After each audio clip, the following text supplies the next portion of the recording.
Notre invité aujourd'hui, Samuel Minot, le président de BTP Rhône et Lyon Métropole. Bonjour. Bonjour. On va faire le point sur la situation du secteur au lendemain de l'annonce d'un plan de relance régional par Laurent Wauquiez.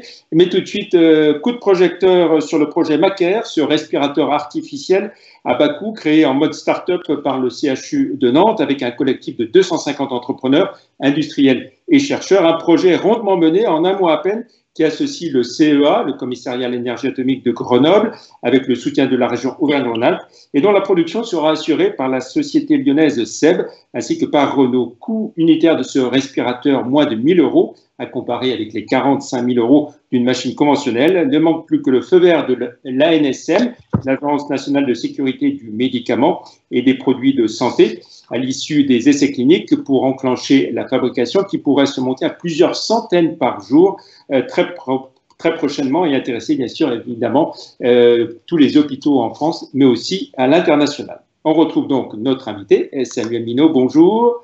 Rebonjour. L'inquiétude est grande donc dans le secteur du bâtiment et tout particulièrement, je dirais, sur l'ensemble de la filière, de la construction au sens très large jusqu'à l'immobilier.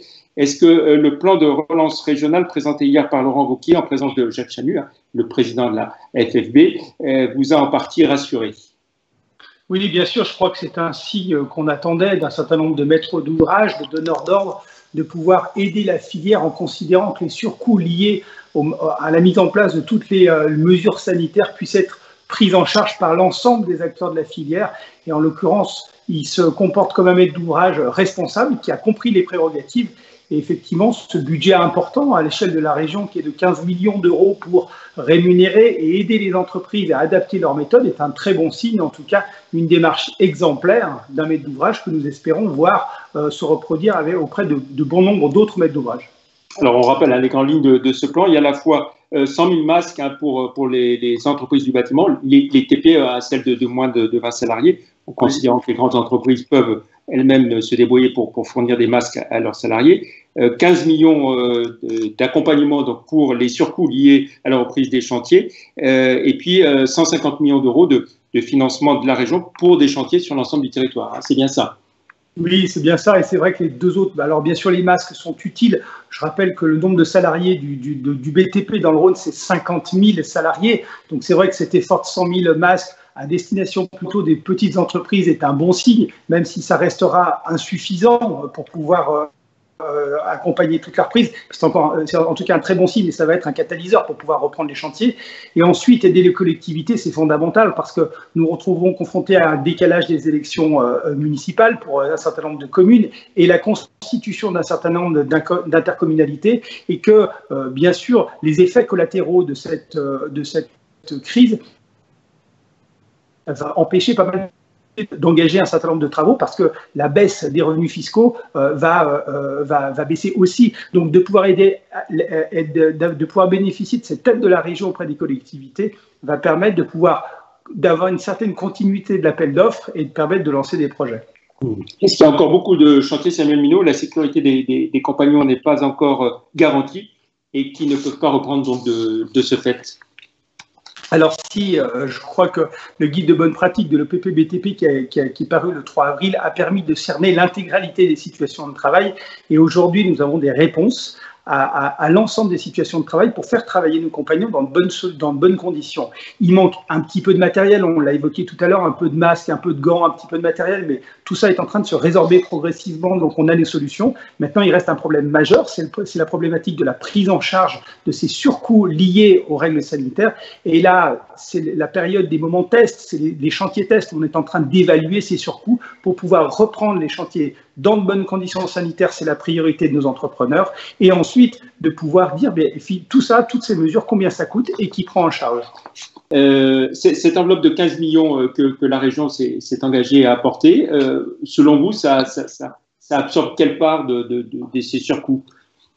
Aujourd'hui, c'est trop tôt pour le dire. On est dans une phase d'évaluation de ces surcoûts. On est en train de reprendre toute la pédagogie des chantiers, toute l'organisation, toutes les infrastructures, tous les équipements, toutes les bases vie. Aujourd'hui, c'est impossible d'identifier quels vont être les surcoûts liés au Covid. Ça va permettre en tout cas de reprendre sereinement et de montrer, surtout, c'est un témoignage d'un maître d'ouvrage exemplaire et qui dit « oui, on s'attend à avoir des surcoûts et je me tiens prêt » pour pouvoir aider les entreprises à reprendre. C'est surtout ça qu'on va retenir aujourd'hui. Aujourd'hui, évaluer le surcoût, c'est encore trop tôt, mais on a besoin de ces signes positifs que toute la chaîne de la construction va pouvoir avancer dans le même sens. Est-ce que beaucoup d'entreprises du secteur, dans la métropole et puis au-delà dans l'ensemble des départements du Rhône, ont déjà actionné le dispositif des PGE, les prêts garantis par l'État?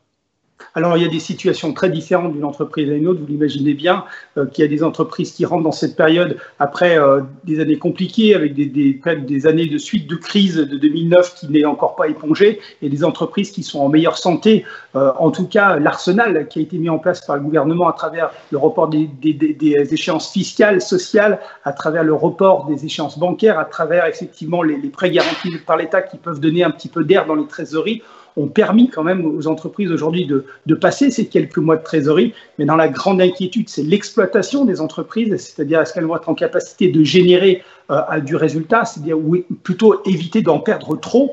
Et ça va être des effets collatéraux qui vont être à moyen terme, dans les 2-3 mois qui vont arriver. Je crois qu'assez différemment, les entreprises ont pris leurs dispositions. Maintenant, on est tous impatients, de manière très proactive, à reprendre les chantiers et essayer de le faire dans des bonnes conditions sanitaires, bien sûr, mais aussi économiques. À ce jour, est-ce qu'on peut évaluer le nombre d'entreprises qui ont redémarré leur chantier dans la région, ou c'est encore trop tôt pour le dire? On a questionné nos adhérents. On considère qu'aujourd'hui, 3/4 des entreprises ont fait une reprise totale ou partielle. Alors, partielle pour quand même 70%, et puis 5-6% qui ont repris totalement. Donc, elles sont en cours de reprise, mais en mode très dégradé. On estime aujourd'hui qu'à peine un quart des chantiers et de l'activité a repris à date aujourd'hui. Est-ce que vous évoquez cette période dans 2-3 mois? Est-ce que vous redoutez une vague de dépôt de bilan dans les 2-3 mois qui viennent? Faut être assez pragmatique. Je crois qu'il y a des entreprises qui rentrent dans cette crise déjà dans des situations qui sont très très faibles et que bien sûr ça ne va pas les aider. Donc on espère compter sur le soutien de l'État, sur des allègements, des décalages de charges bien sûr, mais majoritairement sur des allègements de charges pour pouvoir permettre à ces entreprises de survivre. Malheureusement, dans toutes les crises, et vous le savez, les plus faibles sont dans des situations très périlleuses. Aujourd'hui, les informations qui nous sont passées par les tribunaux de commerce ne relèvent pas d'une vague de procédures collectives. Mais je crains, comme je vous l'ai dit tout à l'heure, que ce mur de la dette, c'est-à-dire à un moment, il va falloir rembourser toutes ces échéances de PGE, de report de charges URSSAF, de report de charges fiscales. À ce moment-là, on risque de se trouver avec un bon nombre d'entreprises qui vont être dans des cas d'insolvabilité un petit peu compliqués à gérer. Oui. Votre président national, Jacques Chanu, qui est quelqu'un de la région, bien sûr, qui finit son mandat dans quelques semaines, évoquait hier au siège de la région avec Laurent Wauquiez le fait qu'il y a des besoins en logement énormes à construire, il y a des travaux d'infrastructure, il y a donc des besoins. Qu'est-ce qui manque aujourd'hui finalement? Ces conditions justement liées aux conséquences de la crise du Covid, où il y a aussi un problème de volonté politique et de confiance également? Là, les problèmes sont innombrables. Aujourd'hui, on essaye de sortir. D'abord, il y a le rebond sanitaire à gérer. Il va y avoir le rebond technique. On est dans le rebond technique. Il va y avoir le rebond économique, bien sûr. On imagine bien que cette crise va être majeure d'une manière économique. Quelles seront les conséquences? Aujourd'hui, elles sont très difficiles à évaluer. Mais en tout cas, bien sûr, cette crise n'efface pas le besoin des infrastructures, le besoin du logement, le besoin de la rénovation. Et que tout ça, il va falloir les activer. Ça va être, je crois, des travaux très importants qu'il va falloir qu'on engage avec nos fédérations nationales pour ce plan de relance. Et là, on aura besoin de tout le monde, on aura besoin des collectivités, on aura besoin des particuliers, des investisseurs et bien entendu de l'État pour nous aider à sortir de cette crise. C'était un peu le sens de cette tribune que vous avez publiée il y a quelques jours, qui était signée par tous les acteurs, on va dire, du monde de la construction.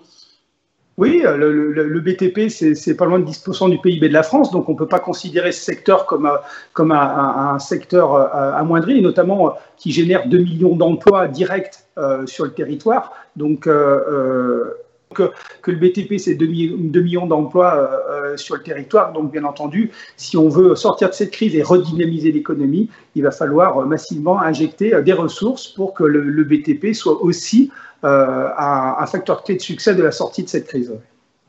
Très bien. Merci beaucoup, Samuel Minot, d'avoir été notre invité pour le journal Écho. Et puis, bon courage, je dirais, à l'ensemble des entreprises du secteur et à tous vos salariés. Merci, au revoir. Merci, au revoir.